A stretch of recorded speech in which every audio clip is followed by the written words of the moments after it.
Alicia here. This is a video response to Susan O's request for my pancake recipe.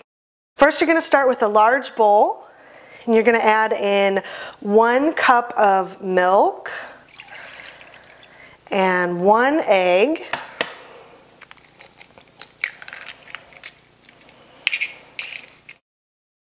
And with a whisk, you're going to whisk it up.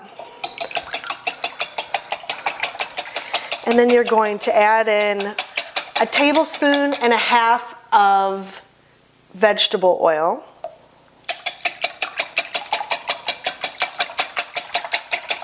And you get that all nice and whisked up. And then at this point, you're going to add in 1 tablespoon of white sugar.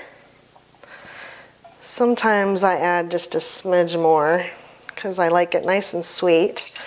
But it also gives you a nice crust on the pancake when the sugar caramelizes in the pan.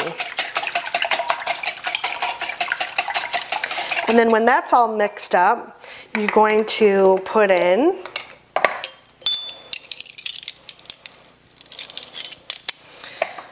one teaspoon of baking powder, followed by another, so you have 2 total. And then you're going to put in 1 teaspoon of salt. And I like to use kosher salt because I think it has a nice round flavor. And then you're going to whisk that up.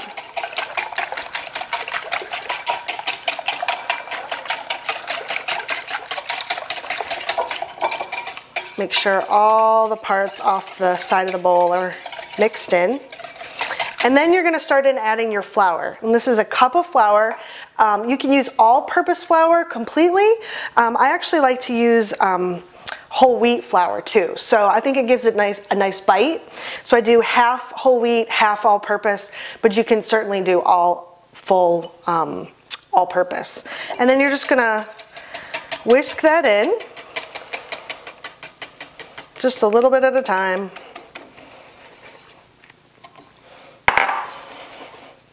Try not to get the flour all over you.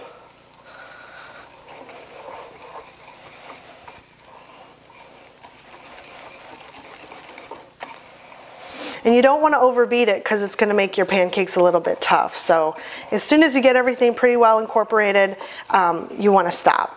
So at this point, you can actually get a little creative. So sometimes I'm feeling like I kind of want some cinnamon, and I'll put like maybe 1/8 teaspoon of cinnamon. Other times maybe I even want some chocolate in my pancake. You can even put in like some chocolate chips. Or you can just leave it plain. Sometimes I like to add in raisins, any kind of, a little bit of dried fruit would be fun. But that's it. That's the pancake batter. And I'll meet you over at the stove.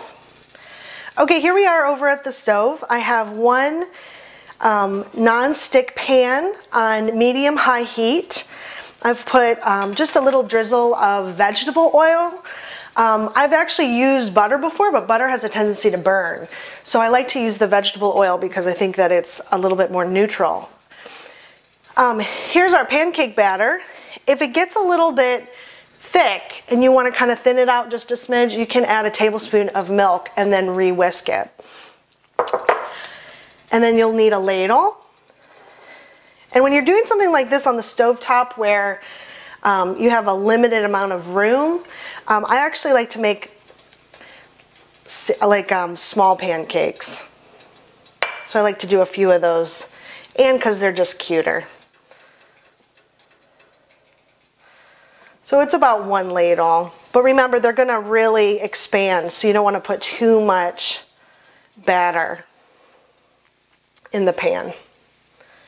And try to get maybe, close to a circle shape. And then those are just going to cook. You don't want to rush it.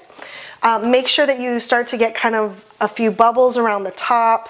You'll start to see a nice sear, kind of a crispy brown edge on the side. You kind of only get 1 shot at the flip. You don't want to flip them multiple times. So you just kind of let them sit there and do their thing for just a couple minutes. Okay, here we are, almost ready to flip.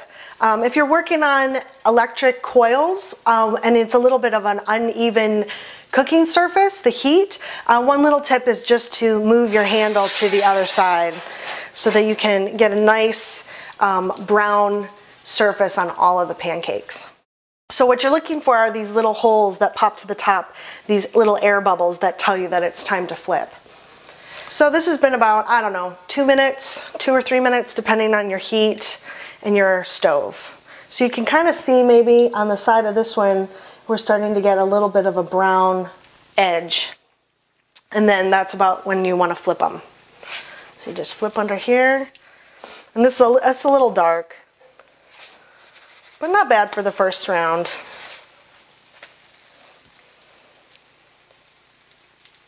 And then the other side you just want to cook maybe for like another minute or so. And you'll get a nice plate out to put them on. And that's about it. So when you're ready to serve it, I know the popular thing is always to make them in a stack, but I actually like to put them around the plate, because when you put them around the plate, they don't steam, and then when they steam, they actually get a tendency to get mushy. So I just like to put them like that, and that's how I serve them at the table. That's it. Pretty easy. I hope you've enjoyed this pancake recipe. Feel free to submit your own recipe at WWNRockport.com by clicking Submit a Listing. We'd love to see what everybody is cooking around Rockport Fulton. Thanks for watching. See you next time.